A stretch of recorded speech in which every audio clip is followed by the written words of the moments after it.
Salut, c'est le Doc, bienvenue pour cette troisième partie de la critique analyse du chapitre 803. Il y avait tellement comme chose à dire, même s'il ne faisait que 13 pages. Dans la première partie, je vous ai parlé des rivaux et aussi de l'équipage de Barbe Noire. Dans la deuxième partie, si vous l'avez regardé, si vous ne l'avez pas encore regardé, je veux dire, je vous ai parlé des samouraïs, de Barto, de Baggy et aussi de l'équipage Mugiwara. Et dans cette troisième partie, je vais parler justement de tous les clins d'œil et aussi d'un truc qui commence à nous inquiéter, nous les vrais fans de Oda Sensei, c'est-à-dire son état de santé. Alors il avait quand même quelques petits clins d'œil qui étaient un tout petit peu coincés là-dedans, et justement cette vidéo va être une sorte de vidéo bonus que je vous donne pour justement l'attente qui a été trop longue pour cette vidéo, et surtout que vu que la semaine prochaine il n'y a pas de chapitre, je me suis dit faire un petit bonus ça pourrait être vraiment sympa dans cette troisième partie, je vais y arriver. Donc déjà on va commencer par la page de présentation. On voit justement qu'on a Franky qui est dans une sorte de roquette et qui avance. Je crois que le nom c'est le Héraclès Canon, je ne suis pas sûr sur le deuxième nom, c'est pas si c'est canon ou quoi que ce soit. Et là on voit vraiment que c'est comme la tête du masque justement d'Héraclès, qui est le maître entre guillemets un petit peu de Usopp, qui avait eu justement sur l'île où il lui avait appris à utiliser toutes les pop green, je crois. Donc ça c'est vraiment très très bon de le revoir ici. Et je sais pas si vous avez remarqué, mais sur l'épaule de Franky, on voit que c'est marqué BF 39, alors que d'habitude c'est marqué BF 37. Donc je pense franchement que Franky pendant les 2 ans s'est créé plein d'armures, un petit peu à la Iron Man. Je pense peut-être qu'on aura justement un clin d'œil plus tard avec des nouvelles évolutions de l'armure de Franky. Il en a fait plusieurs, et celle où il est parti au niveau des deux ans était pour moi la 37e, d'où la BF Battle Franky 37. Et là on voit que c'est marqué BF 39, donc pour moi c'est la 39e, et on voit qu'il y a une différence au niveau des bras. On voit qu'il y a quelque chose qui a été rajouté à ce niveau. Normalement je vais l'entourer dans une image si j'ai le temps, et donc moi ça me fait penser que dans le futur de One Piece on va avoir une nouvelle évolution pour moi de Franky. Ça c'est absolument sûr et certain. Oui, je dis Franky parce qu'on sait que Franky, bravo, bien joué, je me suis trompé, je me suis niqué moi-même. On sait qu'il est d'origine américaine normalement, s'il était dans le monde, et aux États-Unis, ils disent beaucoup Franky. Donc voilà, maintenant je me suis amusé à l'appeler comme ça parce que j'ai aussi un pote qui s'appelle Frank et je l'appelle aussi Franky. Et pour moi, bah aussi Franky, c'est aussi mon pote. Donc voilà pourquoi je dis ça. Ça, c'était la petite parenthèse. Maintenant, on va reprendre à un autre truc qui s'est passé aussi par rapport à Franky. C'est-à-dire son t-shirt. À un moment, on voit qu'il y a beaucoup de t-shirts qui n'arrêtent pas, de bouger. Au niveau des vêtements, en ce moment, Shiroda n'arrête pas de changer les vêtements de justement l'équipage. Et avant, il avait marqué quelque chose, Corrida aussi, Robin, qui avait ça. Et là, on voit marqué, c'est marqué I pour jeu, après un soleil, et après, c'est marqué HT. Alors j'ai vraiment cherché ce que voulait dire acheter, j'ai fait des recherches sur internet, j'en ai même parlé un moment avec Nashira sur le net. On n'arrivait pas à trouver, à me dire des trucs, mais c'était en français, donc j'ai dit non, ça va pas parce que c'est en français. Moi j'avais trouvé un truc par rapport à la technologie, c'était eye tracing, un truc comme ça, c'était par rapport au Pentium, un truc dont on me dit tiens c'est la technologie ou quoi que ce soit. Puis du coup elle me dit, alors je lui dis justement vu que c'est Franky, je pense que c'est par rapport justement à la technologie, vu que c'est un robot et tout ça. Puis elle me dit tout simplement pourquoi ça serait pas tout simplement high tech. Et là je me suis dit putain mais qu'est-ce que je suis con. Je suis en train de penser, je suis en train de faire des recherches comme un malade alors que c'est tellement évident. En vérité c'est peut-être un truc, j'aime la technologie, j'aime la haute technologie, ou je brille comme la technologie, la haute technologie, bref.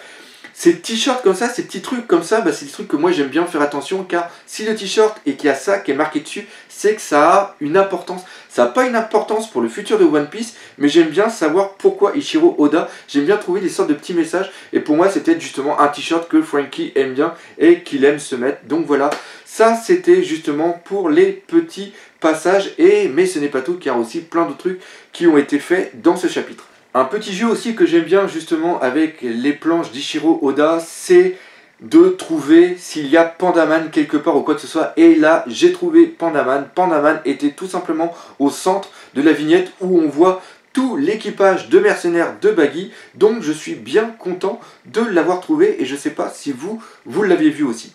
Un truc que j'ai oublié de dire aussi tout à l'heure quand j'ai parlé justement du t-shirt de Franky, ça m'a fait aussi plaisir, c'est de voir aussi Zoro revenir avec son habit qu'il avait avant, c'est-à-dire qu'il n'a plus son impair, il est revenu avec son pantalon, sa grosse ceinture pour mettre les katanas et aussi son t-shirt, et ça fait super plaisir, ça fait un petit clin d'œil par rapport à ce qui s'était passé avant l'ellipse des 2 ans, et ça j'aime beaucoup. Maintenant je vais aussi parler de l'équipage de Barbe Noire avec Lafitte et Shiryu. Ils n'ont pas trop changé au niveau de leur apparence, au niveau de l'impair ou quoi que ce soit. Il a toujours gardé sa casquette justement avec le symbole d'Impeldown.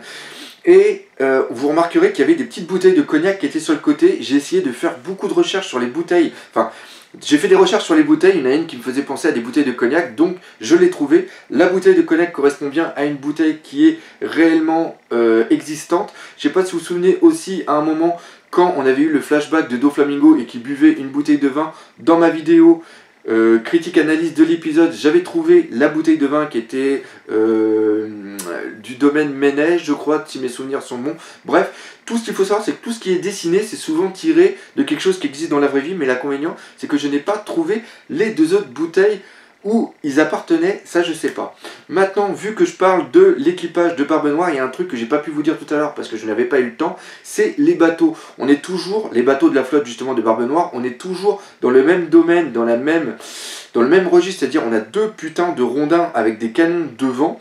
C'est une sorte de radeau géant, mais là seulement ils ont foutu un bateau au milieu, et le chose qui m'embête, c'est que ces bateaux n'est pas un détail qui les marque les uns par rapport aux autres selon la flotte. C'est-à-dire que là on a 2 bateaux, c'est peut-être les bateaux amiraux des flottes, c'est-à-dire celui de Shiryu et celui aussi de Lafitte, mais ils sont tous les 2 identiques. Moi j'aurais bien voulu que les bateaux soient différents et reprennent vraiment la mentalité vraiment du commandant de flotte, un peu comme ce qu'il y avait avec les différentes flottes de Barbe Blanche. Les bateaux étaient vraiment différents, se distinguaient vraiment bien, et ça c'est un truc qui me gêne vraiment beaucoup, et j'espère que justement Ichiro Oda va faire une petite évolution là-dessus.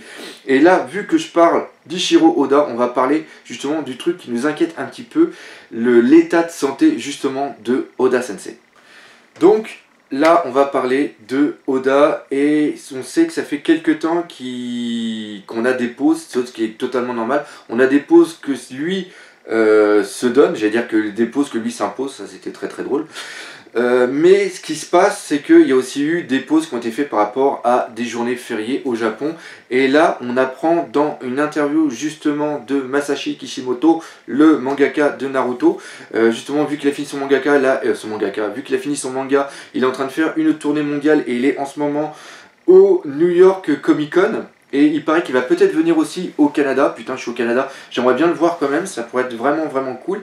Et on sait qu'ils ont quand même une très bonne relation. Rappelez-vous le dessin qu'il avait fait Ichiro Oda pour justement lui faire un message sur la fin justement de One Piece. C'était vraiment très beau, il y avait un message, de toute façon je vais vous mettre la page ici. On voit quand même que dans le monde des mangakas, c'est pas souvent la guerre, et qu'il y a une certaine amitié qui se crée, et là il y a vraiment une amitié entre les deux. Et entendre Masashi Kishimoto dire qu'il s'inquiète sur l'état de santé de Oda parce qu'il rend...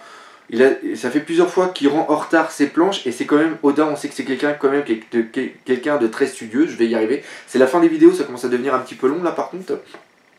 C'est quelqu'un de très studieux, c'est vraiment quelqu'un de très régulier, très rythmé, on le voit dans sa façon de travailler, et là qu'il le rende avec du retard, ça montre qu'il commence à avoir une certaine faiblesse et aussi une certaine fatigue. En plus, on a vu une sorte de planning par rapport à un mangaka, ce n'est pas celui-là de Masashi, c'est pas non plus celui de Ichiro Oda, putain décidément j'ai du mal à parler, mais on voit qu'il s'impose des conditions de travail de fou, et on sait en plus que Ichiro Oda ne dort que 2 à 3 heures par nuit, et c'est quelqu'un qui se met à fond, et comme je vous l'avais dit dans une vidéo, dans la vidéo sur l'interview, il mange One Piece, il bouffe One Piece, il dort One Piece, il vit One Piece, il chie One Piece, et ça, à un moment, ça doit jouer sur l'organisme. En plus, il est né en 75 comme moi, il vient d'avoir 40 ans, et on n'est pas jeune éternellement, et on a beau avoir la passion qui nous emmène au loin, qui nous fait avancer, à un moment, le corps, il peut te dire non. Et tel qu'il doit avoir sa mentalité, je pense qu'il doit aller au-delà de sa limite, et à un moment, c'est le corps qui te dit arrête, et même si tu as toute la volonté du monde, il va plus s'abîmer que du reste, et ça, c'est pour moi assez dangereux, donc il faudrait qu'il s'impose lui-même une pause, et je pense pas qu'il ait cette mentalité. En plus, il a une très très grosse pression au niveau de la Shueisha, car One Piece est toujours la poule aux œufs d'or au niveau du Weekly Jump Shonen. S'il y a autant de ventes, c'est aussi grâce à One Piece. Et justement, quand One Piece est pas présent, il y a des petites chutes vraiment minimes. Je dis pas non plus que les ventes s'effondrent, qu'il y en a presque plus qui sont vendues, mais ça se ressent quand même dans les ventes du Weekly Jump Shonen.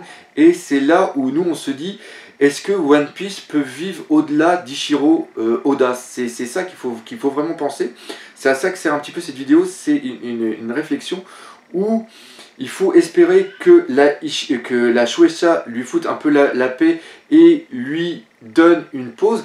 Et même nous, on est capable d'accepter une pause de 1 mois ou 2 mois si c'est pour le bien de l'œuvre, c'est surtout pour son bien à lui. C'est sûr que ça fait toujours un peu de peine quand on a cette semaine Là, on va l'avoir, là justement, la semaine de pause. On dit putain, il y a une semaine de pause, mais c'est quelque chose qui est complètement compréhensif, c'est sûr. Mais là, faut pas qu'il se mette en défaut, faut pas qu'il se mette en mal par rapport à son œuvre, parce que même s'il a cette volonté d'y aller à un moment, il y a un moment, faut pas jouer avec son corps, car lui, il va te le faire comprendre à un moment, et ça va faire très très mal. On sait qu'il avait été opéré des hémidales en 2013, je crois, et qu'il s'était mis 2 semaines de repos normalement, et même à l'hôpital, il paraît qu'il continuait à dessiner. Ce mec est un malade de boulot, c'est totalement le contraire de Akira Toriyama, qui lui, l'avait dit, était une grosse feignasse.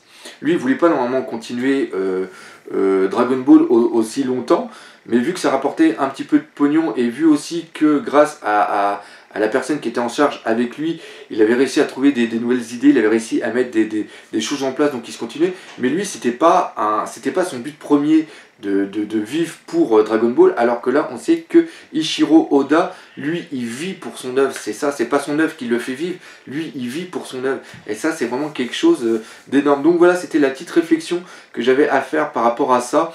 J'espère qu'il va comprendre qu'il va devoir avoir une pause. Pareil pour la Shueisha. Et si on nous annonce dans 1 mois, Ichiro Oda fait une pause de 2 mois, et ben c'est pas grave, moi j'aurai le temps de faire plein de vidéos pour passer le temps, on aura le temps de parler de plein de trucs, on aura le temps de détailler. Par contre, ce qui est sûr et certain, c'est qu'il va y avoir de plus en plus de pauses, c'est-à-dire qu'on va sûrement avoir maintenant un rythme de 4 chapitres, une pause, et pourquoi pas peut-être le passer en bimensuel, ça pourrait être aussi une bonne idée, ça lui laisserait beaucoup plus de temps pour faire les choses, ça pourrait être très très bon. Bref, plein de choses à voir. Tout ce qui est à savoir, c'est que Oda Sensei, repose-toi, continue à nous faire vivre, continue à nous donner autant de passion, autant d'envie, autant de plein de choses. Je sais pas, je trouve pas les mots, c'est pas grave. Bref, repose-toi bien et continue à nous faire rêver. Donc voilà, cette série de 3 vidéos est maintenant terminée. J'espère que vous aurez bien apprécié. Encore une fois, il n'y avait que 13 pages, mais putain, qu'est-ce qu'il y avait à dire dessus. Je suis bien content d'avoir terminé aussi ces vidéos. Là, je m'en vais pour une période de montage qui va être complètement dingue. J'en ai au moins pour une bonne dizaine d'heures. Bref, c'est pas grave. J'espère que vous aurez apprécié, c'est le principal. Comme d'habitude, je continue. Si vous aimez ce que je fais, parlez-en autour de vous, likez, partagez, laissez des commentaires, laissez des pouces verts. Et nous, comme d'habitude, on se dit à bientôt pour de nouvelles aventures One Piece. Allez, salut!